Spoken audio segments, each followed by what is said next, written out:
tradiciškai išvažiuojant iš Lietuvos pasileidžiu šitą dainą. Eina savo, kai liūdna, nuostabius 2,5 savaitės buvo. Giliai viduj labai sunku iš tikrųjų išvažiuoti, bet vieną dieną tikrai čia grįšiu su visam. O dabar ką, tęsim savo kelionę į Zakopanę. Turim 10 valandų kelio šiandien iš Vilniaus. Varšuvoj žada plus 36 šiandien, nors ir Lietuvoj plus 33 iš tikrųjų, tai gan karšta diena bus, nusimato. Apie Suomiją, nutariau iš Suomijos nekelt jokios serijos. Tas atostogas pasilikau sau ir tėvam. Nuostabios buvo 7 dienos. Daug pirties, daug maudynių, daug žvejybos, daug grybavimo, uogavimo ir taip toliau. Iš tikrųjų, Suomija labai man irgi yra arti širdies. Jau 4 kartą per pastaruosius 3 metus ten važiuoju. 1 kartą vasarą buvau šiais metais, tai vasarą ten dar nuostabiau. Jo, iš Suomijos, kas biškį sunervino, nusipirkau, aš nesu žvejys, tėvukas yra žvejys. Nusipirkau spinningą, mokėjau 350 €, pirkau vienoj parduotuvėje Vilniui, neminėsiu vardo tik to, nes dar neįsiaiškinau iki galo. Už patį kotą mokėjau 100 € ir realiai žvejojau, kybo žiauriai daug ešerių daug pagavom ir realiai, kai antrą dieną, kai žvejojom, spinningavom, nulūžo kotas. Tai jau palikau tėvukui tą kotą ir čekį, tegul jisai važiuoja aiškintis. Aš nežinau, jeigu čia žiūri mane žvejai, jeigu 100 € už kotą čia yra daug ar mažai? Tai prasme, aš neįsivaizduoju, aš visai galvau, kad spinningas kainuoja iki 100 €, jeigu atvirai. Ir nuvažiavęs į parduotuvę, man ten sudėjo tokį, kad, sakau, aš biškį išsižiojau. Bet čia tiesiog išsižiojau, nes aš nesidomėjau niekad kainom ir tiesiog mano buvo nusistatymai, kad žvejybos reikmenys yra truputį pigesni. Jo, tai jeigu kažkas žiūrit žvejų, tai aš nežinau, 100 km yra daug ar mažai už kotą ir ar jisai gali tiesiog nulūžti. O bet nulūžo. Tai jo, važiuojam į Lenkiją dabar, dar sustosiu Alytui trumpam pas pažįstamus ir tęsim kelionę, o jau rytoj jau 4 ryto startuojam ir kopsim į aukščiausią Tatrų viršukalnę Rysį. Jau nusipirkau visus parkingus tenais, bilietus. Tai jo, susitiksim iš Rysų. O dabar dar galim pasimėgauti šiek tiek Lietuvos vaizdais ir ilga kelionė. Šiek tiek skaičių dar. Tai nuo Liepos 19, kai išvažiavom į Italiją, jau pravažiavau skersai išilgai Europą 6000 mylių, tai jau 10 000 kilometrų ir dar liko apie 2500 kilometrų iki namų. Čia jau sudėjus kartu su nusukimu iki Zakopanės. Jo, tai realiai per mėnesį su trupučiu bus nuvažiuota 12 000 kilometrų plus minus.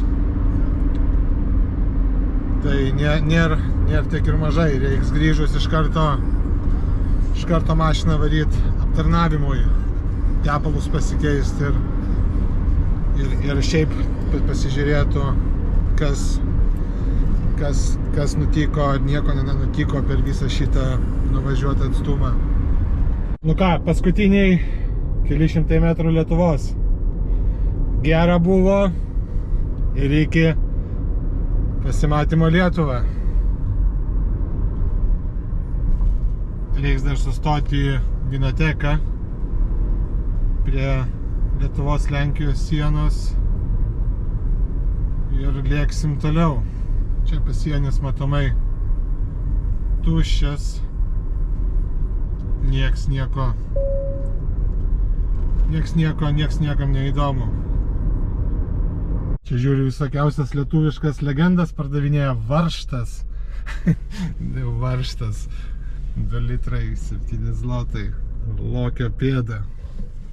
Einam pasižiūrėti, kas ten per varžtai guli. Nu ką, pasiėmiau porą dėžių varžto ir lekiam į Zakopanę. Dar 8:20, tai bus reikalų, jau 28 laipsniai Lenkijoje. Tai reik lėkt po biškį, kad labai neužsivėlint, nes rytoj jau 3:30 ryto turiu keltis ir lipti Rysai viršukalnę, tai reik pasilikti kažkiek laiko ir poilsiui, tai kad važiuojam toliau.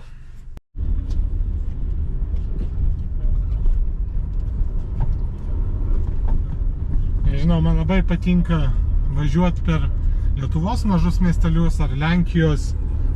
Man tokia va čia kažkokia labai įdomi ramybė dvelkia. Kažkaip gražu, tvarkinga, šiukšlių nėra.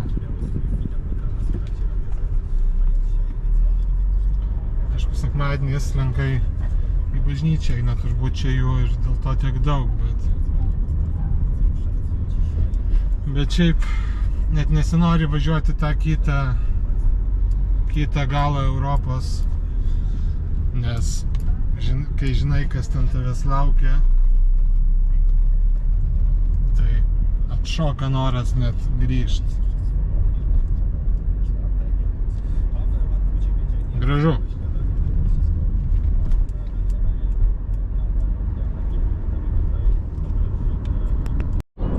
Nu ką, jau autostradą lekiam.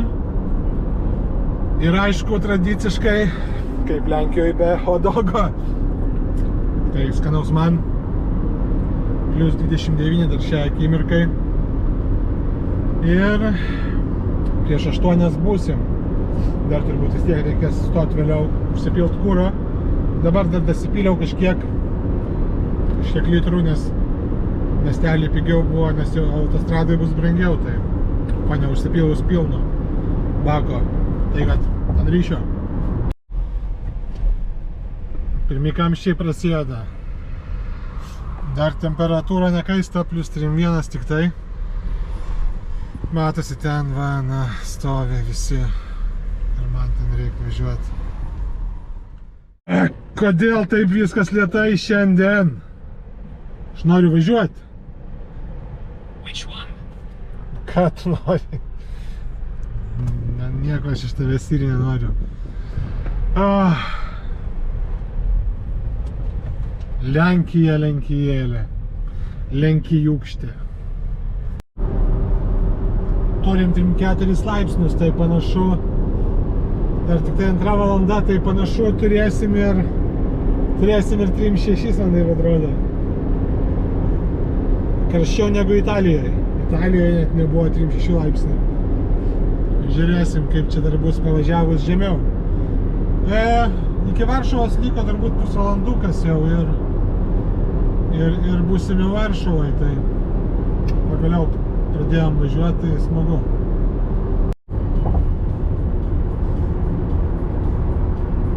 Nu vėl Varšuvos tuneliukai. Mačiau, kad praeitą savaitę per liūtį, po liūties, čia viskas buvo užsemta vandeniu ir man čia atrodo parai laiko buvo sutrykęs eismas šituo tuneliu, kaip jį pavadinti, ne tuneliu. Vienu žodžiu, čia buvo užsemta ir buvo sutrykęs eismas gan ilgam laikui, tai pastebėjau, kad mano labai akis išdžiūna, kai aš ilgiau vairuoju ir kondicionierius pastoviai pučia, tai nusipirkau lašų akim, žiūrėsim, ar su jais bus geriau vairuoti, nes, sakau, pavairavau 6 valandas ir akis tiesiog dega. Bet čia gal labiau kondicionierius, nes ir balsas prikimsta iš karto ir taip toliau, tai bandysim įsilašint ir gal bus geriau.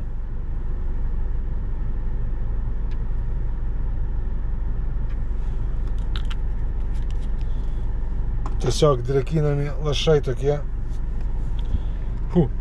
Gal bus geriau. Tai va, einu biškį prasieiti ir tęsim toliau kelionę.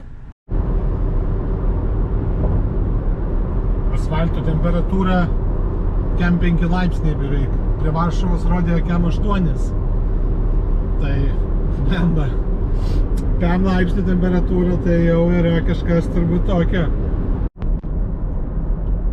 Visada yra gerai idėja atvažiuoti Zakopanę sekmadienį, nes pažiūrėkit, kas darosi kitoj pusėje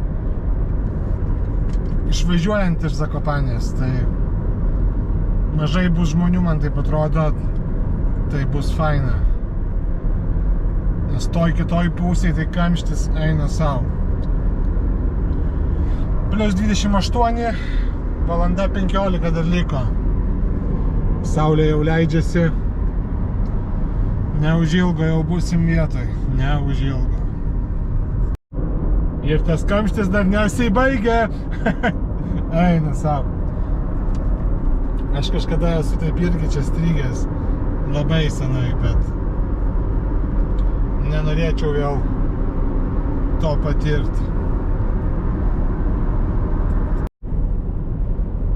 Pagal prognozes jokio lietaus nežadėjo, bet debesys tokie nelabai gražus iš tikrųjų po visų dienos karščių.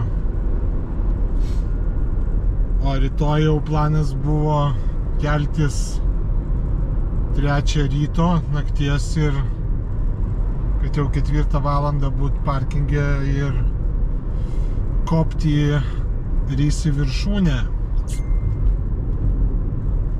Tikėkimės geriausio, gal nebus jokio lietaus.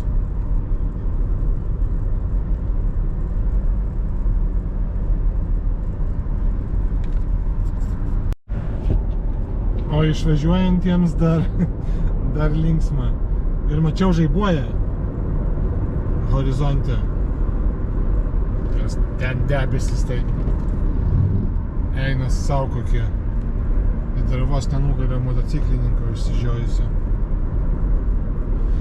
Blemba, tikiuosi, čia tas lietus man dabar, jeigu čia lis, nesu šknis reikalų.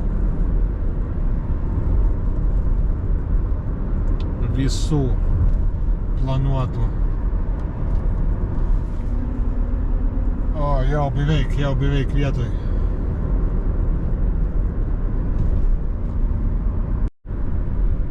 Pažiūrėkit, kas darosi išvažiuoti iš Zakopanės. Čia kaip panašiai ir iš Lietuvos pajūrio. Arba visi bando labai anksti išvažiuoti ir kamščiai būna, arba per pietus, arba kiti galvoja, kad išvažiuosiu vėlai vakare ir ramiai grįšiu namo ir irgi būna kamščiai. Eina savo kiek nesiu. Ir aišku, lietus prasidėjo. Gerai, kur čia buvo įvažiavimas pas vilą, ne, kaip vadinasi, vila pas Zofiją. Aš jau čia buvau anais metais ir tikrai patiko man labai kambariai už tą kainą. Tai ir bandom šiemet irgi, tik tai atsimenu, kad čia su parkingu buvo reikalų, bet atsiminkim, kad šiandien sekmadienis ir gal visi išvažiavę. Oi, pilna vietų. Jėga.